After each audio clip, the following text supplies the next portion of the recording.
soon as I got home from church, my phone started ringing. There's a fire and the estate's really close to you. So I rode my quad up to the top of the hill, see where the flames were, realized that a lot of my neighbors with horses were possibly in danger, so I went to go see what I could do to help. We weren't ready to get horses out, so I went down to try to keep the trees from catching on fire, and we were just shoveling dirt until the fire department showed up, and then we were just driving around trying to tell people to evacuate and get out of the line of fire. By the time I went back to my house, it was my turn to evacuate. I have 5 horses. We managed to save some houses, and the others, there was nothing we could do. Nothing. It was hell. It was hell. The friend I came down here with lost everything he has. Yesterday, my roommate and I was in the swimming pool, and she noticed smoke to the west of us, and I ran over. I thought it was the neighbor's house. I ran over. There wasn't no flames there yet, so I ran on a little farther up the hill, and I see the flames. They're 80 foot on the trees, shooting in the air and coming to the east. And I went back to the house and told Lori that they're evacuating all of us. We started trying to gather our animals. We got our mama and 6 puppies. We lost 1 dog and 4 cats. And the place is destroyed. It's down to the ground. There's nothing.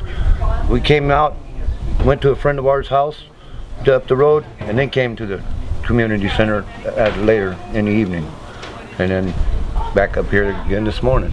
I went there last night and it was still just embers. That's how I know it was gone. You know? I got into my home this morning and took my friend Steve, who's their neighbor, right across the road. And yeah, everything's just gone. It's devastation. We need some help out here, you know. Yeah. Any help, any and all help would be appreciated. I got the clothes on my back. And this has been my biggest fear out here in the summertime, has been this kind of fire, because it's so dry back there and it's just a tinder box, and there's so many animals and people that don't have any kind of communication to the outside world. There's people that live way back in the hills, and we don't know if we got everybody out. What do you guys do from here? Pick up the pieces and go on, I guess. We just live it for one day at a time. That's all I can do. I'm lucky because I still have a home to go to, but you know, whoever doesn't, we'll find a place for them. That's about all I got. So this is the American Red Cross shelter we've set up for the Moccasin Hill wildfire. We're here to help the community members in response to their disaster, their tragedy. In general, the people have a little bit of anxiety, of course, because we're not sure exactly how the fire is growing. The fire crew are trying to keep us apprised. At the same time, there is a buoyancy because the community members are helping one another out and assisting Red Cross and giving the support needs to them. So as Red Cross, we're providing shelter, food, toiletry kits to help them clean up and give them the basic needs for now. First, we went up on the estates to help people remove animals, and then I came down here and we started cooking dinner. And then this morning it's breakfast, lunch, and dinner, and we're just going to continue on because we have a lot of people who have had their homes just burned to the ground, and a lot of people are evacuated because their homes are in danger, and we're doing the best that we can. Well, I have a cafe in Chiloquin, but I live here up on Drews Road, and we were notified last night that we might have to evacuate. And not so far. You know, I don't know what's happening with the fire though, but it's pretty smoky out there. What's been the general attitude of people coming in? Grateful, you know, and a lot of people crying. They've lost their pets. You know, one guy, his arms were burned because he was trying to save one of his pets, and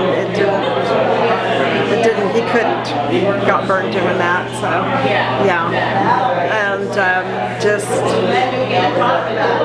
you know, just devastating. You know, shock. I closed my cafe in Chiloquin till this is over with. Yeah, yeah. I mean, I live here. This is my family. We're kind of a community. We all are kind of family. I got a call probably about 3 o'clock in the afternoon, and because I manage the community center, which is our disaster site for the Red Cross, and so they asked me to come and open up the building and start preparing food for people. And so that's what we did. You know, we came down here and just a whole band of people just came around and started making food, getting water on ice, getting ice, and just making sure that we were trying to feed people that were devastated and in shock, which there were quite a few. Everybody is pulled together. I have a list of people that have called saying they can take horses, they can take small animals, they can take dogs, cats, they can take people. They're willing to babysit children if the children need to be babysat and parents need a break if they're, you know, kind of shook up. And that's just been constant. I'm just really proud of our community. I am. Hello, this is Erica.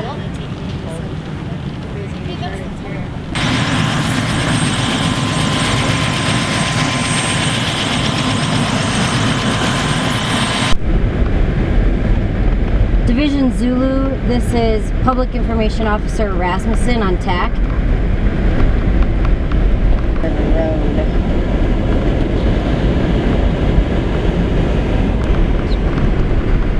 So then it'll be Sprague River Drive again.